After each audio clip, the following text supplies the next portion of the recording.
नमस्कार दोस्तों, स्वागत है आप सभी का एक बार फिर से। जी हां दोस्तों, पूरे दिन की कई महत्वपूर्ण और बड़ी खबरें निकलकर सामने आ रही है। जानेंगे सभी खबरों को विस्तार से। तो दोस्तों, खबरों में आगे बढ़ने से पहले वीडियो को एक प्यार भरा लाइक जरूर कर दें और ताजा खबरों को जानने के लिए चैनल को सब्सक्राइब भी जरूर कर लें। तो देखते हैं पहली बड़ी खबर क्या निकल कर आ रही है। दोस्तों, पहली बड़ी खबर महाराष्ट्र से आ रही है, जिसमें आपको बता दें कि कोरोना से महाराष्ट्र बेहाल, टूटे सभी पुराने रिकॉर्ड। 24 घंटे में सामने आए 40,000 से ज्यादा नए केस। जी हां दोस्तों, बता दें कि कोरोना वायरस महामारी से महाराष्ट्र बेहाल है। होली से एक दिन पहले यानी होलिका दहन पर प्रदेश में कोविड-19 के नए मामलों ने सभी पुराने रिकॉर्ड तोड़ दिए। रविवार को महाराष्ट्र में कोरोना के 40,000 से अधिक नए केस दर्ज किए गए, जिसके साथ ही राज्य में कुल संक्रमितों की संख्या 26,73,461 से अधिक हो गई है। मुंबई में भी अब तक के सबसे अधिक केस सामने आए हैं। उधर महामारी के प्रसार पर रोक लगाने के लिए मुख्यमंत्री उद्धव ठाकरे ने लॉकडाउन लगाने के संकेत दिए हैं। गौरतलब है कि देश भर में कोरोना वायरस की दूसरी लहर दस्तक दे चुकी है। रविवार के लगातार दूसरे दिन 62,000 से अधिक नए मामले सामने आए हैं, जिसमें सबसे ज्यादा योगदान महाराष्ट्र का रहा। अगली बड़ी खबर निकल के आ रही है। दिल्ली में एलजी को पावर देने वाले बिल को राष्ट्रपति रामनाथ कोविंद ने दी मंजूरी। दोस्तों, बता दें कि राष्ट्रपति रामनाथ कोविंद ने दिल्ली राष्ट्रीय राजधानी क्षेत्र शासन संशोधन विधेयक 2021 को मंजूरी दे दी है। राष्ट्रपति की मंजूरी के बाद यह विधेयक कानून के तौर पर अमल में आ जाएगा। यह विधेयक 24 मार्च को राज्यसभा में, उससे पहले 22 मार्च को लोकसभा में पारित हो गया था। इसके मुताबिक दिल्ली विधानसभा में पारित विधान के परिप्रेक्ष्य में सरकार का आशय राष्ट्रीय राजधानी क्षेत्र दिल्ली के उपराज्यपाल से होगा और शहर की सरकार को किसी भी कार्यकारी कदम से पहले उपराज्यपाल की सलाह लेनी होगी। इस विधेयक के पारित होने के बाद दिल्ली के मुख्यमंत्री अरविंद केजरीवाल ने इसे लोकतंत्र के लिए दुखद दिन बताया था और उन्होंने कहा कि वो अपना संघर्ष जारी रखेंगे और जनता के लिए काम करते रहेंगे। वहीं केंद्रीय मंत्री जी किशन रेड्डी ने कहा था कि इस संशोधन का मकसद मूल विधेयक में जो अस्पष्टता है उसे दूर करना है, ताकि इसे लेकर विभिन्न अदालतों में कानून को चुनौती नहीं दी जा सके। उन्होंने उच्चतम न्यायालय के 2018 के एक आदेश का हवाला भी दिया था, जिसमें कहा गया कि उपराज्यपाल को सभी निर्णयों, प्रस्तावों और एजेंडा की जानकारी देनी होगी। यदि उपराज्यपाल और मंत्री परिषद के बीच किसी मामले पर विचारों में भिन्नता है तो उपराज्यपाल उस मामलों को राष्ट्रपति के पास भेज सकते हैं। रेड्डी ने कहा था कि इस विधेयक को किसी राजनीतिक दृष्टिकोण से नहीं लाया गया है और इसे पूरी तरह से तकनीकी आधार पर लाया गया है। दोस्तों, अगली बड़ी खबर फिल्म फेयर अवार्ड को लेकर आ रही है, जिसमें आपको बता दें कि आखिरी फिल्म के लिए इरफान खान ने जीता बेस्ट एक्टर का अवार्ड। तापसी पन्नू जीती बेस्ट एक्ट्रेस का अवार्ड। दोस्तों, बता दें कि फिल्म फेयर अवार्ड्स का 66वां सीजन शनिवार शाम मुंबई में आयोजित किया गया, जिसमें दिवंगत एक्टर इरफान खान को अंग्रेजी मीडियम फिल्म के लिए बेस्ट एक्टर का अवार्ड मिला। पिछले साल 29 अप्रैल को इरफान का निधन हो गया था। वो सिर्फ 52 साल के थे और काफी दिनों से कैंसर से जंग लड़ रहे थे। फिल्म फेयर के दौरान जब उनके नाम का ऐलान हुआ तो बहुत सारे लोगों की आंखें भर आई। वहीं उनके बेटे बाबिल ने अपने पिता की ओर से ट्रॉफी ली। दोस्तों, बता दें कि तापसी पन्नू ने अपनी फिल्म थप्पड़ के लिए बेस्ट एक्ट्रेस का अवार्ड जीता है। साथ ही इस फिल्म को बेस्ट फिल्म, बेस्ट स्टोरी और बेस्ट एडिटिंग की भी ट्रॉफी मिली। इसके अलावा सीनियर बच्चन ने फिल्म गुलाबो सिताबो के लिए बेस्ट एक्टर का अवार्ड जीता। वहीं सैफ अली खान ने तानाजी के लिए best actor in supporting role की ट्रॉफी अपने नाम की, जबकि काजोल की देवी ने बेस्ट शॉर्ट फिल्म का अवार्ड जीता।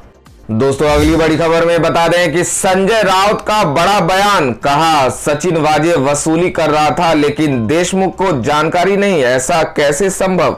बता दें कि महाराष्ट्र के गृह मंत्री अनिल देशमुख पर मुंबई के पूर्व पुलिस आयुक्त परमवीर सिंह द्वारा लगाए गए वसूली के आरोपों पर शिवसेना सांसद संजय राउत ने बड़ा बयान दिया है।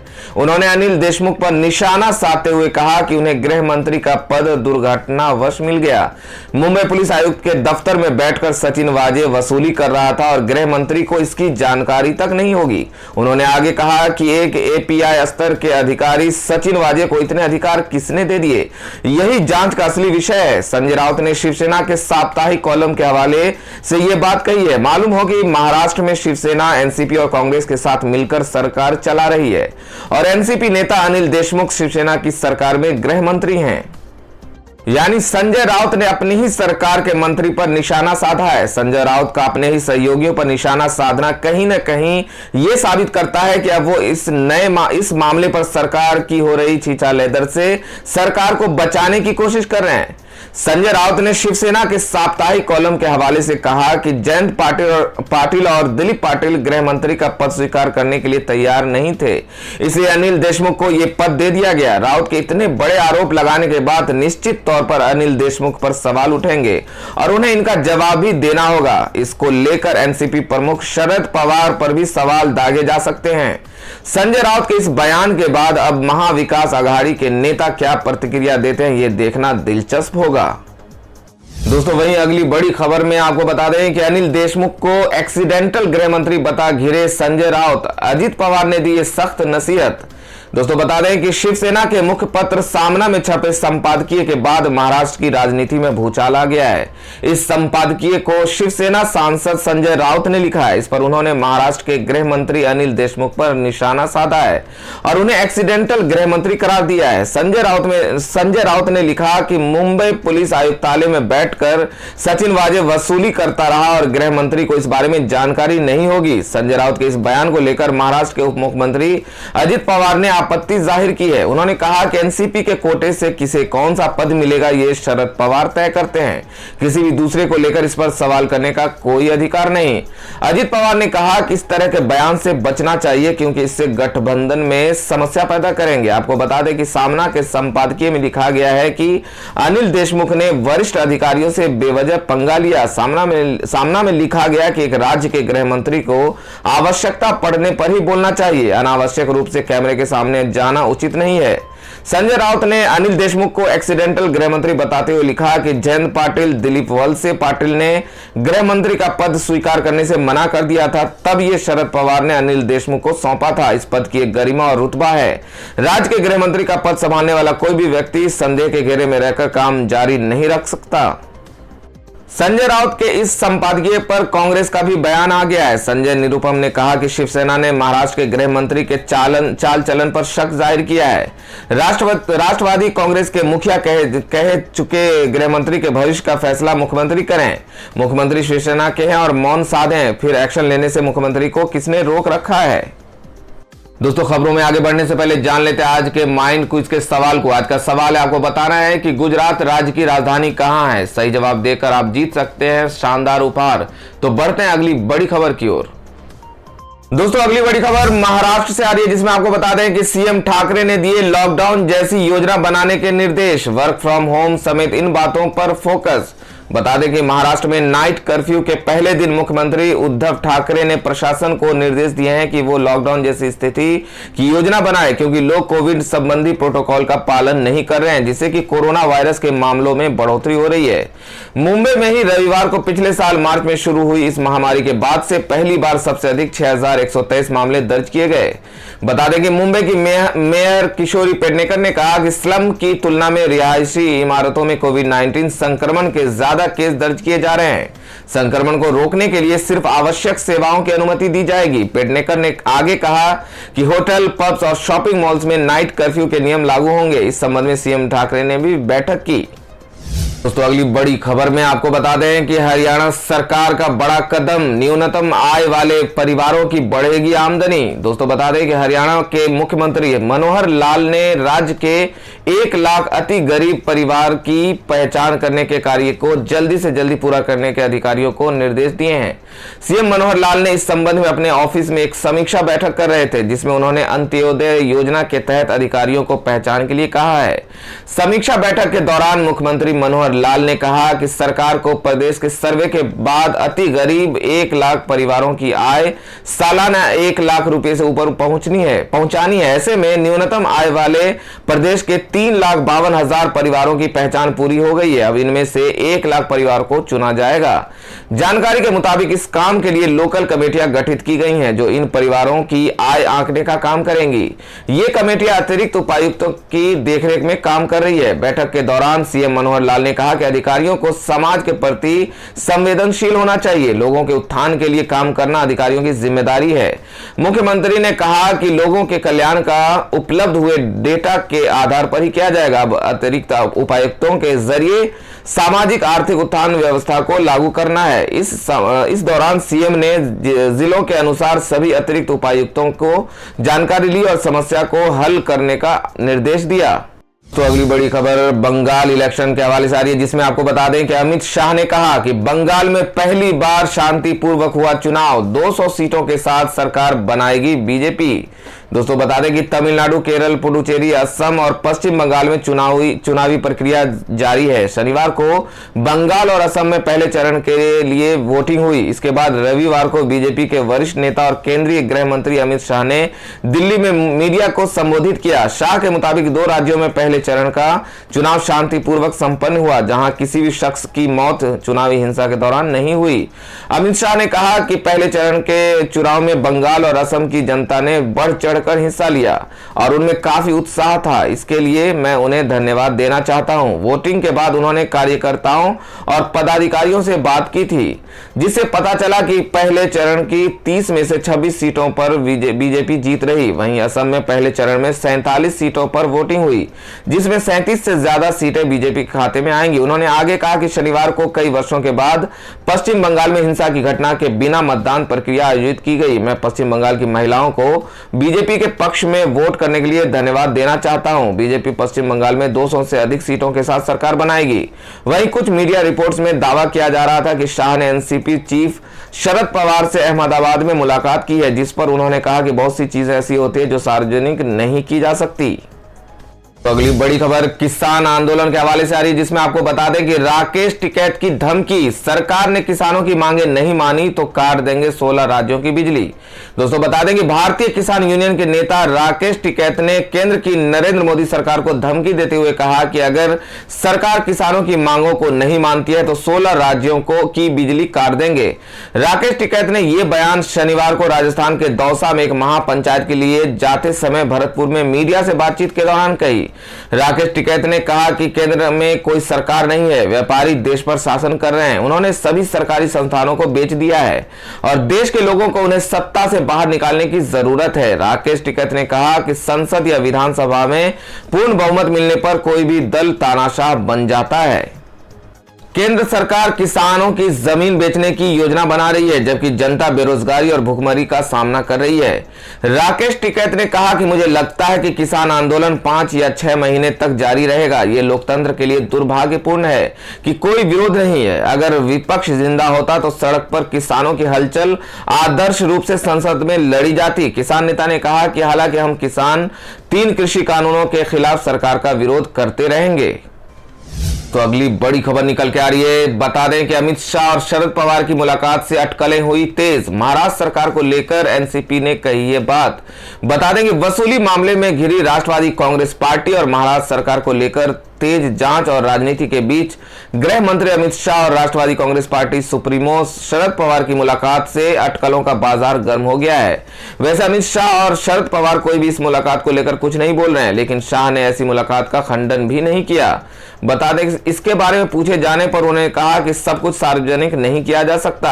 बताया जाता है कि दोनों नेताओं के बीच शनिवार को अहमदाबाद में मुलाकात हुई थी और उसमें राष्ट्रवादी कांग्रेस पार्टी के वरिष्ठ नेता प्रफुल्ल पटेल भी उपस्थित थे। सचिन वाजे की गिरफ्तारी और मुंबई के पूर्व पुलिस आयुक्त परमवीर सिंह द्वारा महाराष्ट्र के गृह मंत्री अनिल देशमुख पर 100 करोड़ हर महीने उगाही के लगाए गए आरोपों के बाद पवार और शाह की मुलाकात को काफी अहम माना जा रहा है।